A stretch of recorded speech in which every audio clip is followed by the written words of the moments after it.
Saging na senyorita, gawin nating masarap na suman. At dahil nga po mga kaprensi ay may tira pa itong ating saging na senyorita, dahil nga po tayo ay gumawa ng empanada, ngayon naman po ang agawin natin ay suman. Ay nakakatuwa po ba yan naman aring saging na ari, at hindi la ang panghimagas, aba ay pwede nga rin pong gawing pang merienda. Kaya naman po kung kayo may mga tanim na ganda ring saging, ay wag nga po ninyong hayaang mamatay yung kanyang suwi. Ay yung nagtanim nga po na ring saging na ari ay wala na sa mundong ibabaw, pero buhay na buhay pa rin po yung kanyang iniwanang saging. Ay inaalagaan po ba yan naman namin ari, at ari nga po ay alaala pa ng aming itay. Kaya naman po ay nako, ay shout out dyan sa iyo sa langit, at lagi nga po kaming busog sa iyong mga iniwang pananim. At pagkatapos nga po nating balatan yan, ay lagyan nga po natin yan ng 2 pirasong itlog, at atin na nga po yan durug-durugin. At sa mga hindi pa nga po nakakapanood ng aking empanadang senyorita, ay naandyan laan po yan sa aking mga vlog. At para nga po masarap ang ating suman, ay naglagay nga po tayo dyan ng buko. At naglagay din po tayo ng 1 cup na asukal. At naglagay nga din po tayo dyan ng tig 1½ cup na rice flour, at saka po ay glutinous rice. Pinaghati nga po natin yan mga kaprensi, at pag glutinous rice nga lang po ang nilagay natin dyan, ay masyado namang malagkit. 1 kutsarang vanilla nga din po ang ating nilagay para nga po ay medyo mabango-bango. At idangdang nga po muna natin aring dahon ng saging, at ari nga po ang agawin nating pangbalot sa ating suman. At simulan na nga po nating ibalot itong ating saging na suman. Ay ang New Year resolution ko nga po mga kaprensi ngayon 2026 ay magapapaya. Ay nako, ay mukha naman pong hindi mangyayari, at panay ang ating sakmal. Ay ho ho.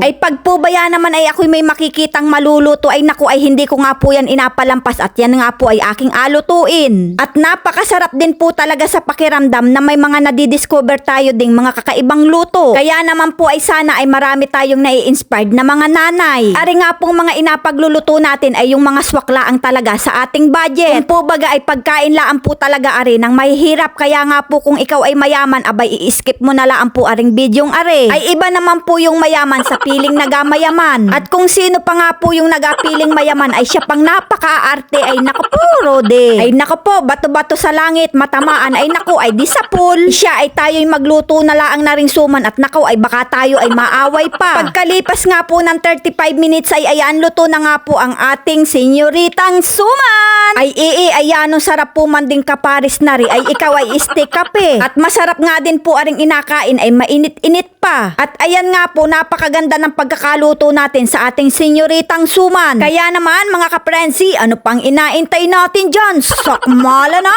Ayan, sarap po ba yan naman ang ganaring merienda, tapos ay may kaparis pang kape. Kahit nga po mainit-init pa, ay atin na nga pong sinakmalian. Kaya naman mga kaprensi, kung naibigan nyo nga po aring bidyong ari, pa-like and share na lang po. Maraming salamat!